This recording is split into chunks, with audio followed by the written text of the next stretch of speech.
Joining us, staff writer for The New Yorker, Susan Glasser, staff writer for The Atlantic, Anne Applebaum, ProPublica reporter covering election-related issues and voting rights, Jen Fifield, and MS Now senior legal reporter Lisa Rubin. Jen, this is your beat. Please tell us what you know. Yeah, so yesterday I just started getting text messages coming in saying they're gone. I think this was a not if, but when situation where we knew that eventually the commission would catch the president's eye as something that he needed to try to reshape. They obviously control some parts of federal election administration. And if he saw them as standing in his way at any point, then he could have made the decision that, they needed to be gone. And a lot of people were thinking this would happen, and we saw it come true yesterday. What happens without this commission? Well, this commission provides a lot of support to state officials. This is like a repeat of what we saw with CISA, which is a cybersecurity agency that Trump dismantled when he took office, that provided a lot of cybersecurity support to states. These commissioners were well known and liked among state officials trying to run their elections. They were providing advice and training leading into the election.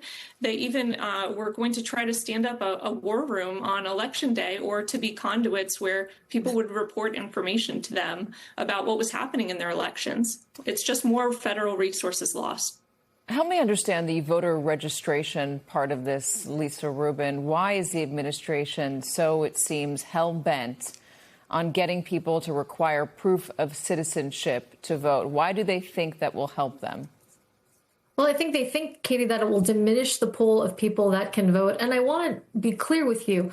Proving citizenship in this country is easier said than done. There are millions of Americans that don't have access to a birth certificate or a passport. Just because you are born in this country doesn't mean those documents are within easy access for you. The other thing that's challenging is that people who get married change their name. Finding citizenship documents or documents that would qualify as proof of citizenship that match their married name may be also quite difficult. And just diminishing the number of people who vote, their suspicion is that the disincentive to register will depress the number of Democratic voters and make these elections easier at the midterms for Republicans to conquer.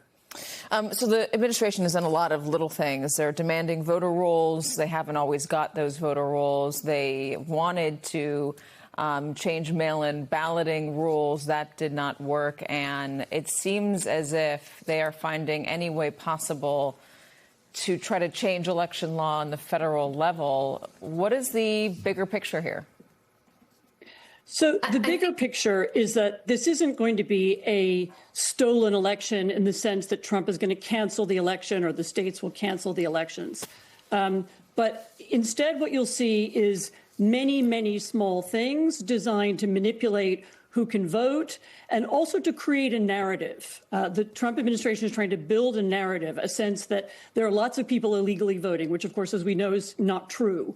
And that there are lots of people cheating, which is also not true. And that will also give them the ability after the election to challenge the results. And so I think what you're watching is a way of changing not just the way people vote and not just what happens now, but setting the stage for claims that they'll make after the voting is finished.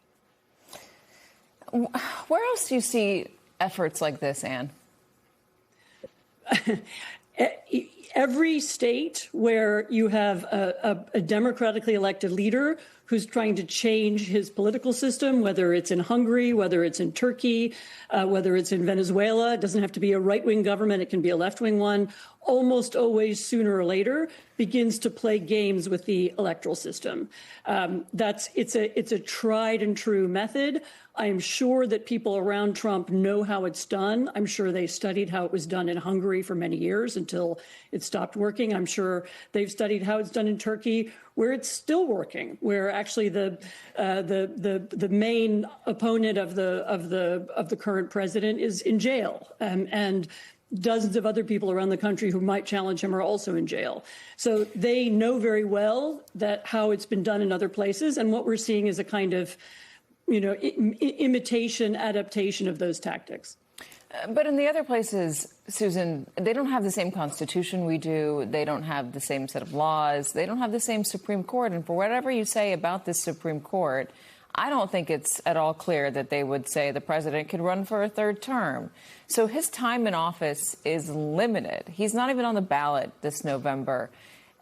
The administration, or from Donald Trump's own language, his own behavior, and the reporting about his what he cares about, he doesn't seem to care much about these midterm elections. So what is the goal here?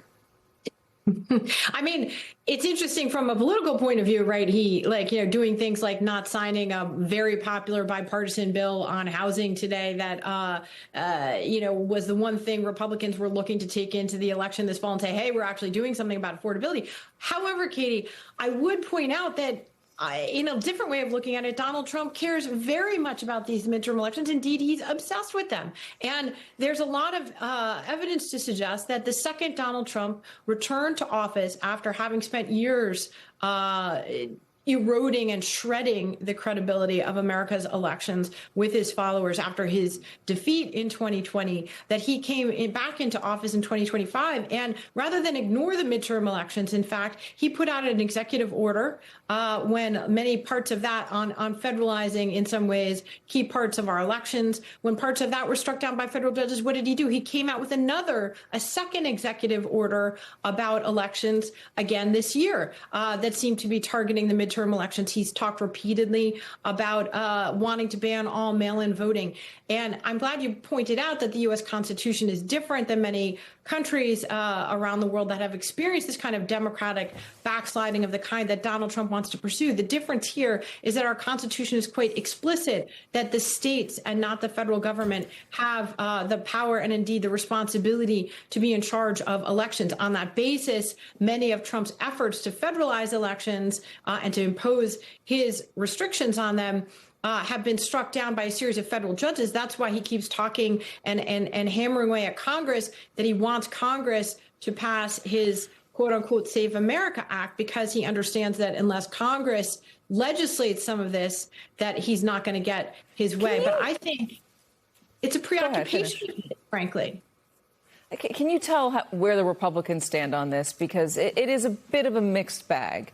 Republicans in Congress are not passing the Save America Act. They're not overturning the filibuster in the Senate to get it through. And there's not even all the Republicans in the Senate that want this. Not all the Republicans in the House want it either, with all of the changes that the president is demanding. At the same time, they do seem to be, at the very least, looking the other way on all of these other efforts the president is making in trying to meddle with how elections are run, Susan. So do you have a sense of where Republicans fall on this? Yeah, well, I think that's an important point. It is a major point of friction between Donald Trump and the Senate Republican majority right now. In fact, his stated reason for refusing to sign that housing bill that I mentioned is because he's mad at the Senate for failing to pass his Save America Act. So, it's a good talking point, I suppose, for Democrats. They say Donald Trump cares more about rigging, the elections this fall on terms that he thinks are favorable to Republicans than he cares about getting affordable housing for Americans.